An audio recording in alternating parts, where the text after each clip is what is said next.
Jody Williams, how you doing, brother? What's up, man? You know it's a special day when we're on a different day, and we're a few minutes early. A few minutes early. We have gone through a couple reschedules, and hopefully we get some people tuning in for this one. We got one. I see one going Thank you, on Dustin. in the viewers here. We got a few comments already. Dustin has commented a little while ago, waiting for the show.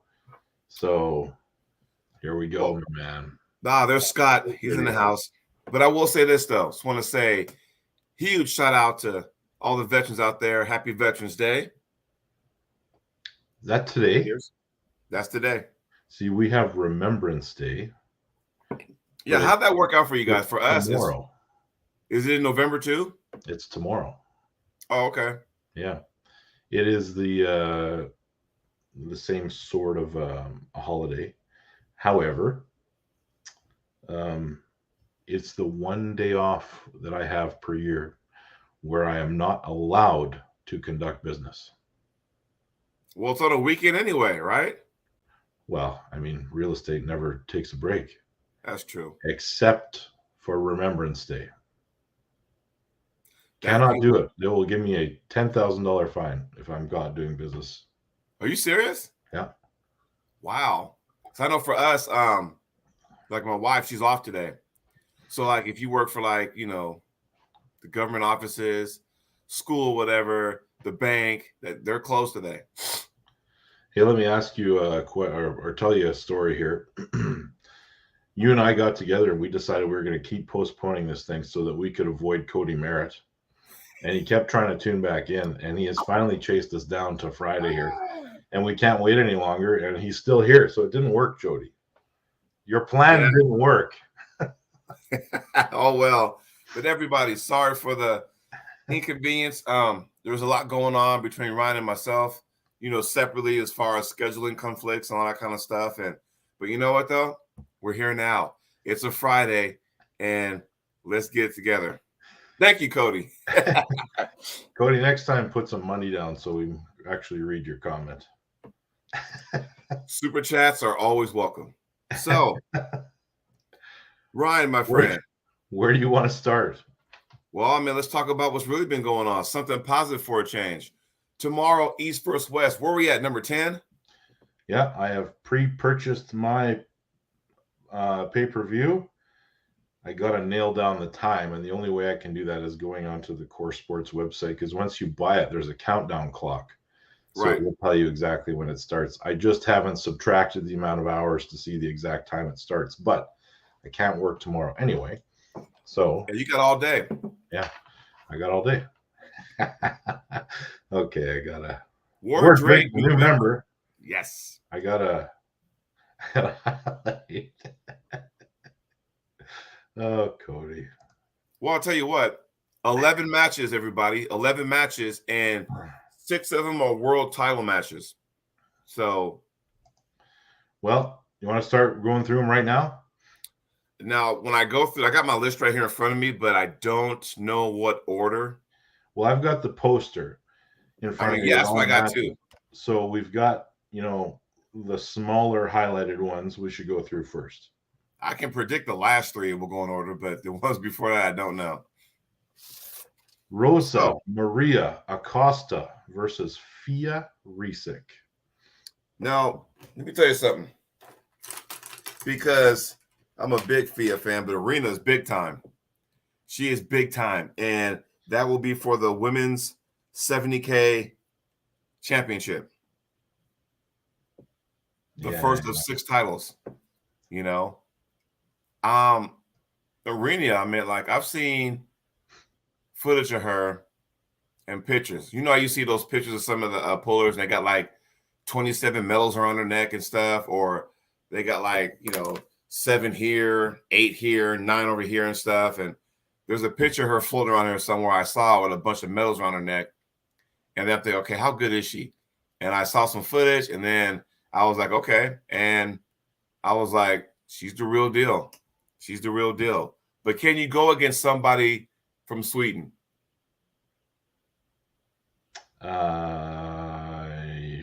I don't know, Fia is a first ballot Hall of Famer if we had such a thing at the world level, but she's amazing. I couldn't pick it, but it's a right arm super match, Jay Clean. It is not a title match. So Rosa versus Fia. Wait, whoa. We talking about the same one? Are we talking about the same one? I thought Arena was pulling Fia Rising for the 70K title match. No. Did they update the poster? I don't know how old this poster is, my man, but it says Rosa versus Fia on this one. Oh, because the poster I got had Arena Glad Kaya versus Fia right-handed. That's a whole different story. Yeah, she's right-handed for the 70K belt. Okay. Then we are. Oh, there you go. Marco says Arena pulled out a few weeks back. So mine is more up to date. Okay, so then everybody, we make mistakes, but we don't do take twos. We go live. My mistake. Cross that one out. So I'm taking Fia. Yes, I'll do that too, as the fact that Arena pulled out. So, because I have no idea her opponent. I thought she was still pulling Arena, but there you go. That's what happens when you don't stay in the world. And besides, if she pulled out a few weeks ago, I think my head was in the clouds a few weeks ago, going through a bunch of bullshit. But hey, it's all right. So the weird thing is, even on this undercard, like these bottom 6 matches, there's 3 title matches on the bottom 6 matches. But does that mean it's going in order, though? It's not necessarily. Well, I mean, you got to assume that these 6 matches that are smaller pictures would go, and then they would do like the Brzezinks and the Sashos and the Zaur and Georgie. Well, okay, how about this? This is going to be a shit show today. Is Sasha still pulling both hands that day? Yes, he is. Okay, well, at least I'm right on that one. Sorry, Jay. He's got 2 title matches. Gee. So next up, we got Frank Lamparelli versus Matt Mask. Okay, so with Matt, remember a while ago, Ryan, you and I talked about how sometimes you can lose a match and still go up, right? Your stock can go up. And at that last AEW, was that Magnus event? Yeah. Where Matt came back after being down 3-0, came back and tied that match up, but he lost in the shoulder press. And his stock rose. Next time we saw Matt was at the King of Table versus Ron Bath. Just kind of went through him. Stock kept rising. So now we're at a point he's back on East vs. West. Now, we know as far as East vs. West goes with Matt, hasn't been the best, right? To the point where I'm going to take time off. I'm going to go ahead and reinvent myself. Hair plugs and all. Decided, hey, they're going to have an East vs. West qualifier. I'm going to put my name in the hat. I'm going to fucking win the thing. He won it, which got him on this card right here. What do you think? Man, I mean, Matt should, on paper, I don't even know if I can say that. I think I'm going to go with Frank. I think Frank's going to come out with a win. I'm going Matt 3-2. I don't know how it's going to end, but I think probably Matt wins a couple, but I'm going to write these down, Ron. You know that, right? I'm an underdog, man. I think Matt would be the favorite. Well, what do you call the score? Because I'm writing these down right here. Let's go 3-2 then. I'll take Frank, the exact opposite of yours. All right. Now, here's a match that we need to be excited about. Artem Tainov versus Sasha Andreev, left arm middleweight world title super match. Well, it's left hand. Of course, we're going to be excited about that. Even Cody Merritt is excited about that. Anytime you have a left-handed match, we are excited, people. You know that, right? Yeah. How good is Sasha left-handed, though? I don't know. Because I haven't seen Sasha left-handed before, just being honest. I don't recall seeing a ton of stuff when I'm left-handed, but Tainov is good. I will take Tainov. What score you got? 3-1. I'm gonna do the same thing only because I haven't seen Sasha left hand. That's like saying Tim Breslin versus Cody Merritt right-handed. Like, what the fuck, you know? Well, you assume Tim, but you don't know for sure, right? Well, I mean, you know, and I hate to use Cody as a, you know, for this segment, but you know, Cody's known for his left, not his right. So if you put him out there in a big match right-handed, what are you going to get, you know? Well, Jay Clean's telling us that Sasha looks better on the right than the left than the right. Really? How come he hasn't had a bunch of matches on the left then? Well, maybe the gap. I don't know. Maybe the gap in talent. Well, we both say. But Sasha was also going up on all these matches are above his natural weight class. So if that's a title match, you mean this dude has 2 title matches the same day? he does. Wow.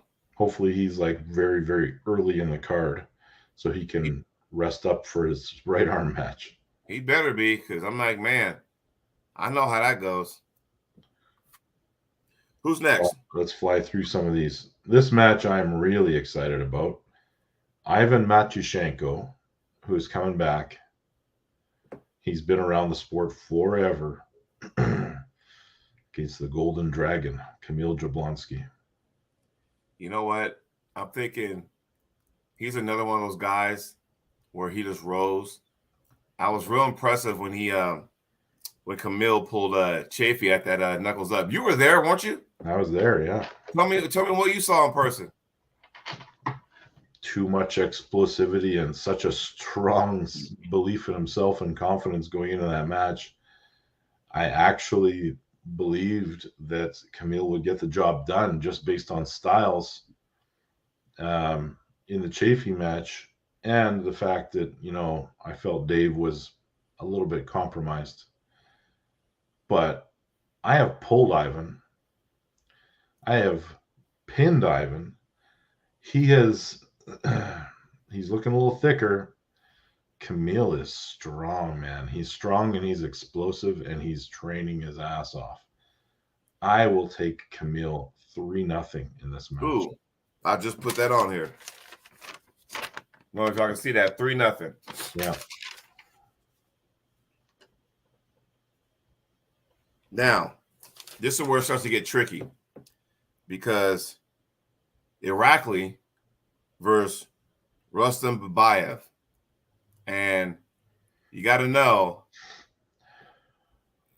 we've seen these guys go up. We've seen these guys come down.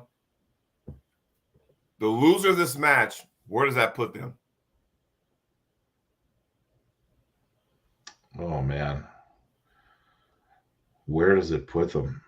Yeah, I mean, it's an honest question because we've seen them. Aren't they both coming off losses of their last outing? Yeah, but I mean, you got 1A and 1B here, so I don't think it hurts either one. Like, either one of them is getting the match on the next event for sure. Doesn't matter what they finish. If it's competitive, which I think it will be,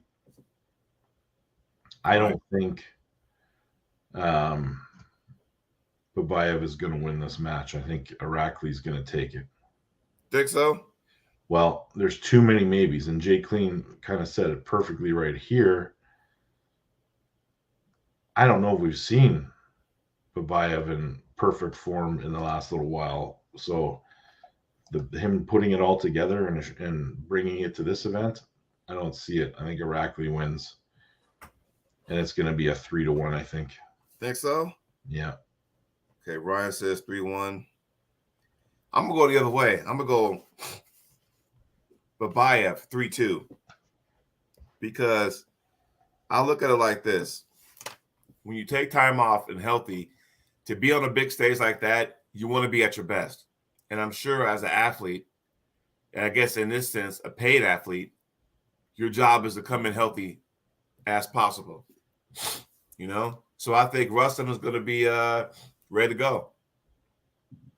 So that concludes. Oh, no, we got one more. Right arm middleweight world title super match. And this will conclude the undercard. David Samushia versus Abdul Manaf. Sorry about my pronunciation, guys. And we saw this guy. Yeah. Was it the last card? I want to say yeah, but I can't remember who he pulled.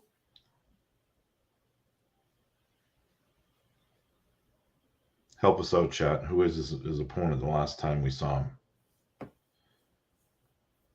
Now, is this for the welterweight title, right hand? The welterweight world title. Okay.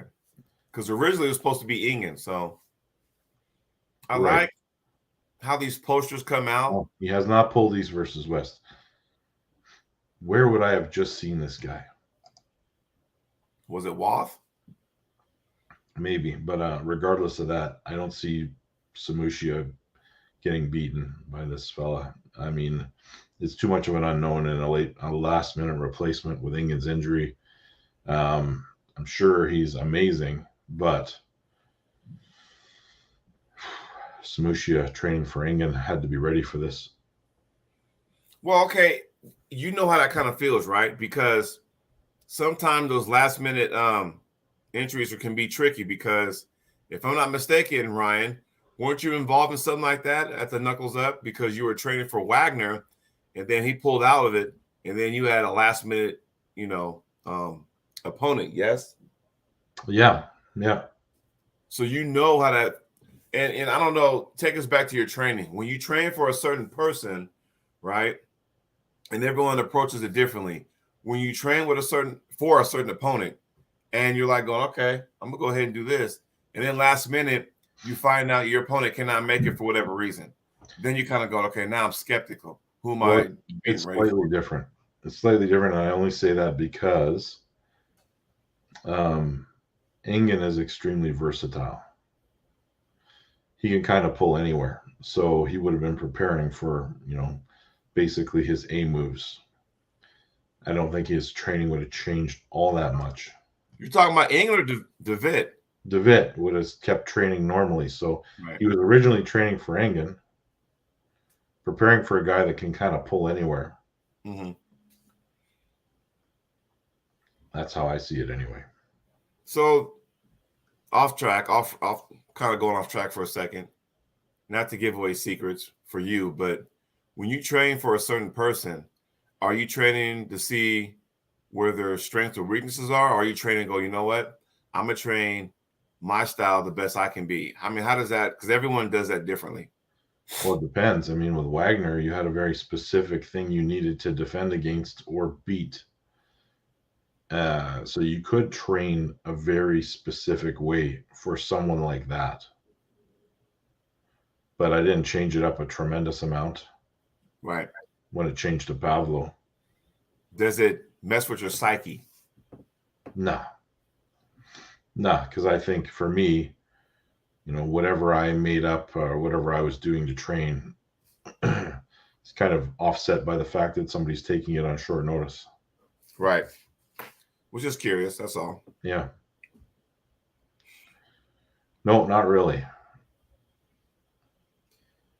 Sarah Backman is back. She is.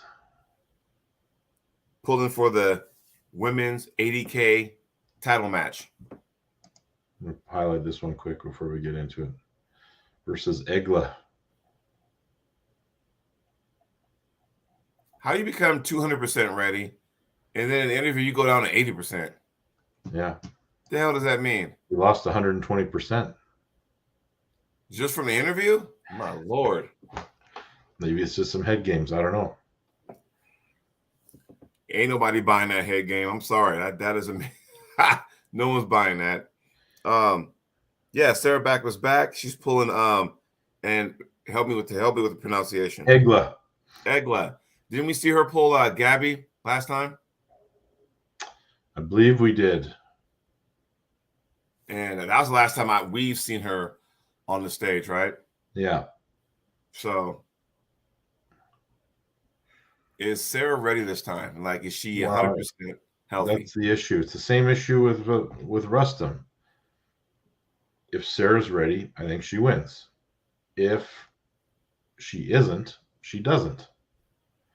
So if she's injury free and 100% ready to roll, she's going to win this match. If she is 85%, she probably loses in the later rounds. Yeah, but this ain't King of the Table. No, it's still best of 5. Right. However, I've seen so many matches where somebody has, dropped a couple matches and come back. I think you could see the same thing here. And Jay Clinton says Egley looks a lot better now than she did against Gabby. And here's the thing, because the difference, I hate to compare promotions, but when you have a promotion that goes, hey, we're pulling best of 5, compared to a promotion that says, hey, we're going 6 rounds no matter what, the best of 5, you don't have a lot of leadway. You don't have a lot of wiggle room, meaning that, okay, King of Table, you can burn maybe a match or two to find out what your opponent's doing. You don't have that opportunity over here in East vs. West, which means you got to make sure every match counts, every ready go counts, because it's a race to 3 and that's it. There ain't no, you need 4, you go the whole 6 to prove something. You don't have that. You know what I mean? Yeah. Even Jay Clean agrees to that. Sweet spot, right? Well, I'm going to take Egla 3-2.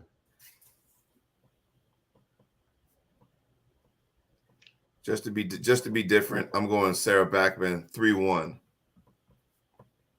And I think I've picked a few underdogs here. I think they would be considered underdogs. Well, I'll tell you what. Speaking of somebody who's an underdog, speaking of somebody who was ready to step in when we had an injury, I've been waiting for this guy to hop on the scene for a long time now, everybody. Zauer, because I'm telling you what, training with Dennis. And remember, when Jerry had his flight issues, pneumonia, is he going to make it to pull Hermes Gasparini? And Zauer said, hey, pencil me in. I'm ready to roll. Never happened because Jerry finally made it. But, man, oh, man, I'm finally getting a chance to see this guy in action. I'm kind of excited. What do you think? Hey, me too. I want to know how good is this guy. I want to see what he does against some top tier competition. Now, we've seen him a lot in Russia, and we've seen him beat some really good guys, but he also has been out with an injury or a few injuries. He's stepping up to pull, and it's not a title match. It's just Georgie versus Zauer. And if he wins, Zauer that is, he is the guy that everyone's talking about, how he's bigger than Levon and he's going to, be the next big thing. He could be the next title challenger for the winner of the main event. I mean, he's the guy, if he gets by Georgie, that could you got to be careful about, is bigger always better? and you got to be careful because the bigger you are, a couple of factors play in. One, all right, or I'm so sorry, if you got bigger muscle, blood's going to get to the muscle quicker than most, right? So there's that. And you got to question your stamina, And I'm glad Jay Clean put that up there, because tournament style and, super matches is different. Where if Ryan and I are pulling a super match, you have, okay, I need a plan B, plan C, maybe plan D. Whereas in a tournament, I'm going to give you my A game every single match because it's a different opponent. You know what I mean? Yeah. So this comment, Zauer might be the worst elite puller when the match stops. Based on that comment, I'm going to say Georgie wins this match. Because Georgie will stop that match. Might not be the first one, might not be the second one, but he'll find a way. But, and I'm going to say this, because I like what was said about that, but at the same time, when Georgie stops matches, he seems like he doesn't know what to do. We saw that versus Devin. We saw that versus Jerry. He didn't know what to do. He stopped Jerry's press, but didn't know how to finish it. Well, there was a lane wide open that he just kind of ignored.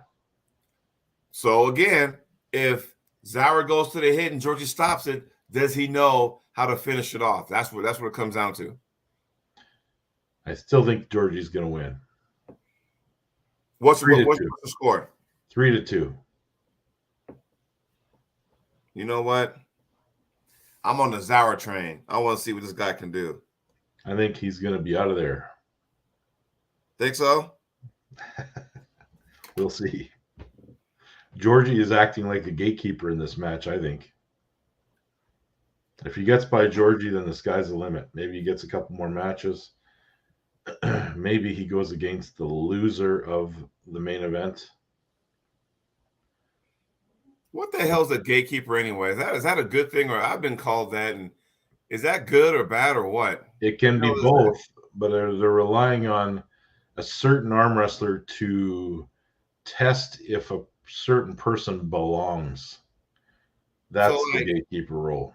Does that mean like, hey, you want to be with the big boys, you got to go through me first? It's kind of like that? Pretty much. Pretty much. Do they belong in the division? Do they belong on the card? Do they belong at the event? If he comes in here and has a competitive match with Georgie, doesn't have to win it. He just has to be competitive. You can make an argument that he belongs back in here numerous times. Right. Right? But, oh, yeah. I mean, you take Matt Mask, for example. There's the loss to win ratio is pretty high, but he keeps proving that he should be around. It just seems like with Matt, his case, it's like if it's anything aside from East First West, he pretty much, he kills it. Well, yeah, but I mean, let's face it, the qualifier to get here, he had what's the guy's name in the final there? With that Matt pulled? Jerome Loud. Yeah. I mean, we didn't see Jerome Loud for a while before that, and we haven't really heard much out of him since.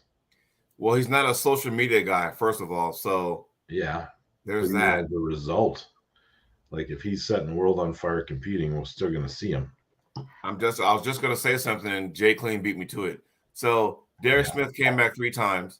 That should tell you all you need to know. So for that reason, I'm picking Matt to win against Frank, because Derek, I mean, for a while, he went over 2, and then kind of like, not that he was hiding. He had a match with, Austin Jaggers, and he lost that one. So at some point, you got to win, right? At some point, you got to win. So that's why I'm picking Matt.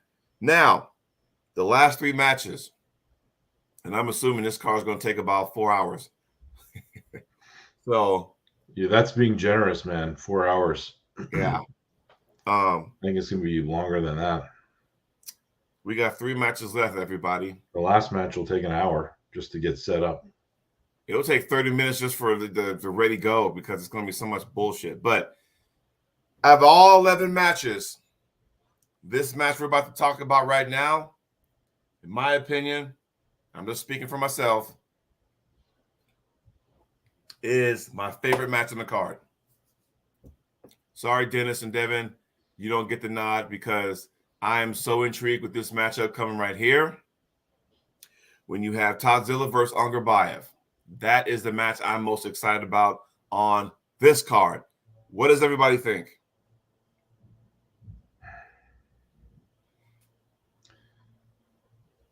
I'm excited. I'm not as excited as you are.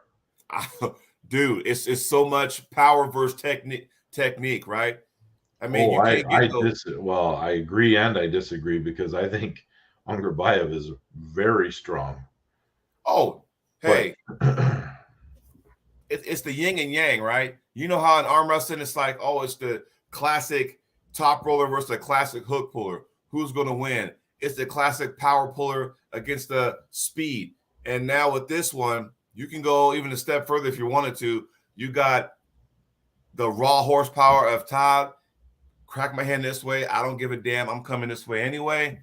Then you got the technician over here in Angarbayev. And remember, on this stage, East versus West, Ungerbayev has wins over Michael Todd, John Brzenk, and I think he beat Arackley, did he not? I don't recall, but did he pull Arackley? It was he pulled somebody else too. So he's I'm telling you, Kazakhstan is the real deal. So well, of course. I'm telling you, it is like it's hard for me to pick somebody. I'm taking Todd Hutchings. Yeah. Yeah. It's just normally with a Todzilla match, I'm like, oh, Todd wins. But I'm digging my heels in this one for a second because of what this particular guy presents. Yeah, but he's also got long levers, and he's going to try to, like, I just hope he doesn't try to top roll Todd because he'll lose in a press. Here's the thing that doesn't get talked about with Todd. He also has great, tremendous stamina. Of course he does. His style makes him have tremendous stamina. Right.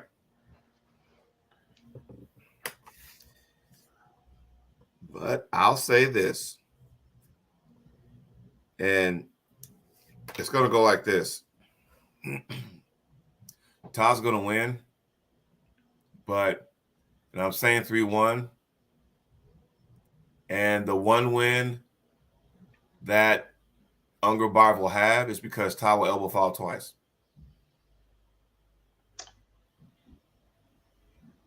I think Ungerbayev pins him twice.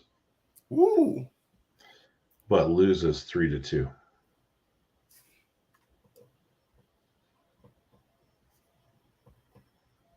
So Ryan says Todd 3-2. I say Todd 3-1.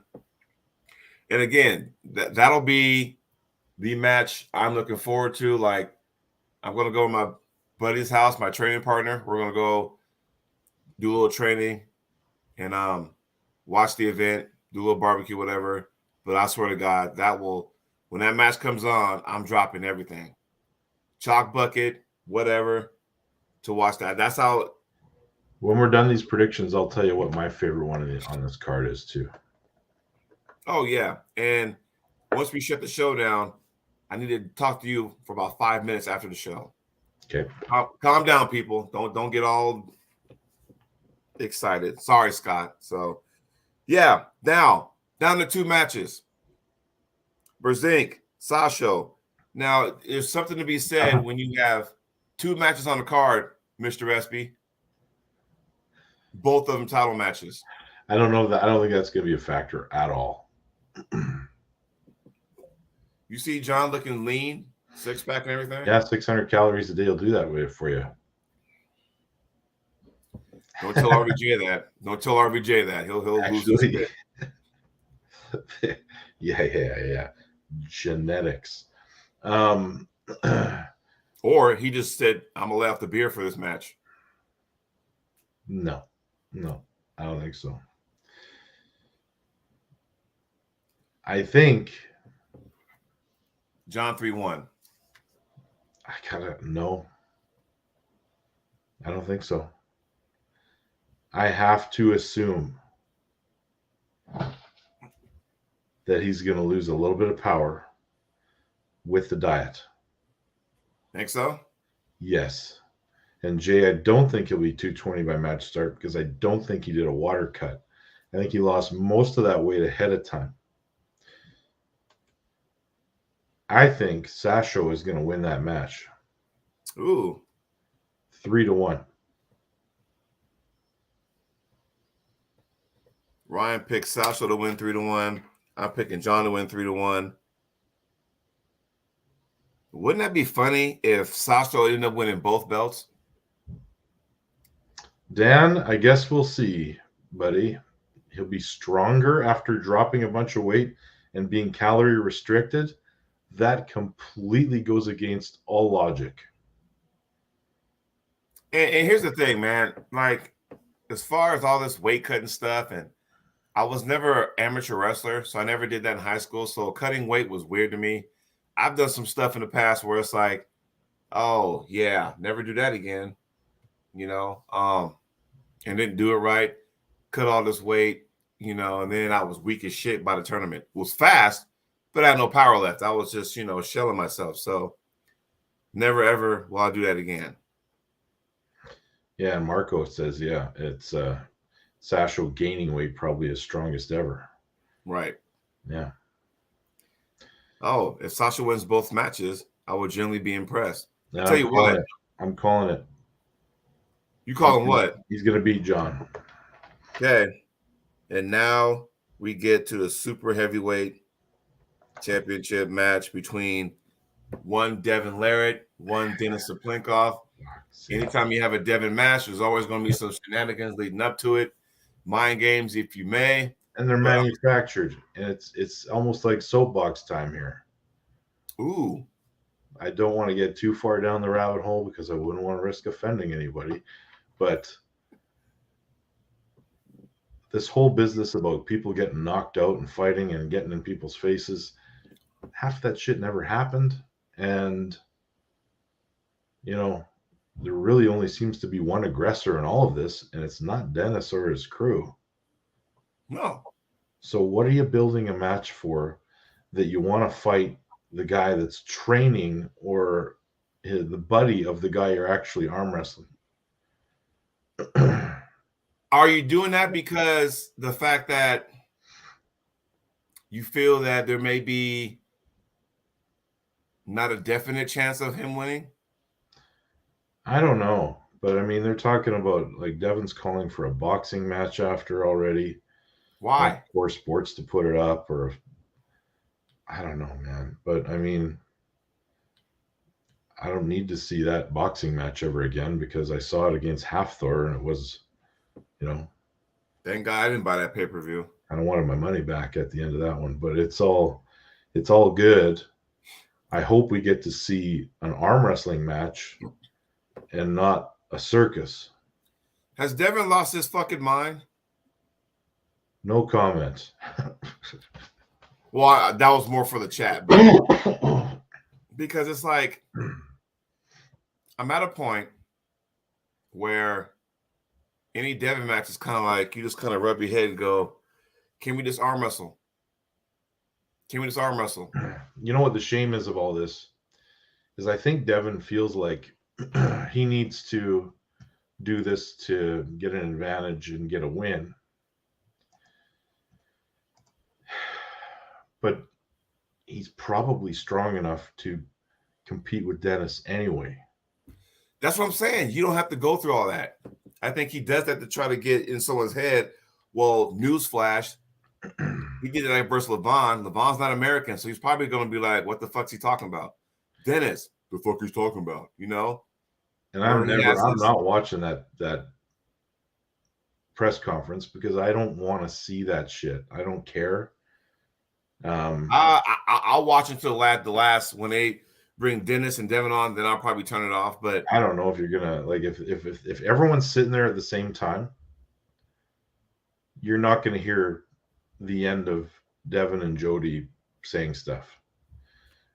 If they keep them in the back and interview all the rest of them, maybe you can get some value out of it. See, and I'm pronouncing his name wrong. I'm sorry if I said your name wrong. Because he said it before. Legia? Yeah. Like I said, didn't watch a single drama video from this match. I have no interest in this circus. I agree. Totally point spot on. Because now it's like, are we watching fucking arm wrestling? Or are we watching fucking 90 Day Fiance? What the fuck we doing over here? Well, there's only a few channels that I actually like watch of arm wrestling. And one of them is SATV, Kriegge's channel, Sweden. Mm-hmm. And he is covering the shit out of this drama on this match. So it's been popping up. And then I get other guys texting me stuff and they say, don't you watch anything? And I'm like, well, when it comes to that, I try not to. But you would think and honestly, with names like Denis Saplenkov, Devin Larratt, that alone should hold enough water where you don't need to do that to try to hype a matchup. You know what I mean? Yeah. You shouldn't have to do that. Well, you're going to get to see those two guys arm wrestle. So that should be enough. Because, I mean, it's serious. I mean, it's like, dude, I mean, can we, like, again with this? Like, oh, I just sit there and kind of, you know, but when you're the champ, of course, you're going to get the publicity and you're going to get the benefit of the doubt, but we don't need the extra, you know, theatrics leading up to a match. We got 7 minutes left in the show, guys. We got to cut it short, but at the same time, we have got to cut it short, maybe even a couple more minutes because we got to have our conversation afterwards. Yes. So there's a big, strong feeling in my stomach that wants Dennis to win, because if he does win, then we'll get the match of the true match of the century when we have Dennis versus Levon. End of. That's what we all want to see. However, if Devin happens to win, are we going to finally see the Devin versus this new and improved Jerry Cataract? Now, there's a few of these matches that have like the same theme. Is the opponent 100%? In my opinion, there's like 3 matches on here, and this one is one of them. If Dennis is 100%, I think he wins. But the question is he? Why would you not? Hell, I mean, it's not like he pulls a lot anyway, because the last time we saw Dennis was against John, went through him 6-0. I mean, was John healthy? I don't know, but hell, he pulls. He's like Levon, pulls once every fucking 6, 7, 8 months. Yeah. That's what it feels like. Jay says it here. Devin should be a favorite. Yeah, he should be. And let's not go by the last time he pulled, because that was a left-handed match. So, and Devin had the weave in his hair or whatever the fuck it was. But yeah, and he looked like a shadow of this version. Right. Like, I think his head is bigger now. Like it wasn't even the same stratosphere last time. Here, I'm gonna go on and say this. Dennis 3-1. And I'm saying that because I really want to see Dennis versus Levon. Well, that's the only reason why I'm picking that. Watch everybody jump on my case for that. I'm gonna hate myself for saying this, but I think Devin's gonna win 3-0. 3-0. It wouldn't surprise me if he did. I just want to see Dennis win, because we all want to see Levon and Dennis to see, okay, who is the alpha male? I don't know, man. Like, I also think that if this match, whoever wins it, I think goes back up against Levon. So you're going to have Dennis, which is probably more exciting because we've never seen it. Mm-hmm. And there was always that question, is Levon the guy, or is Dennis the guy before he went out with his issues? There was that question mark, right? If Devin wins, he gets to have his rematch, but the last time was so one-sided that it didn't matter. Right. But I know that Devin's not the same guy he was back then either. I think you build it up either way. And either way, like if Zauer wins, he's going to get one of these two guys. Hey, Legia, we haven't forgot about Hermes, because if you want to put him in the mix where no one's made Levon struggle like Hermes did, never forget that either. Yeah, but then we saw Devin just take Hermes to school. Yeah, but I'm looking like this. Hermes was already done mentally up here before he got to the table because of all the shenanigans that Devin plays. That's just what it is. Yeah.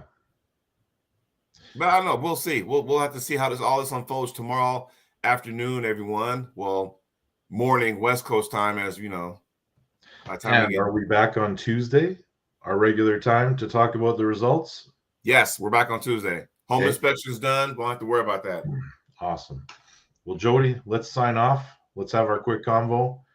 And I got to go to a parent-teacher interview.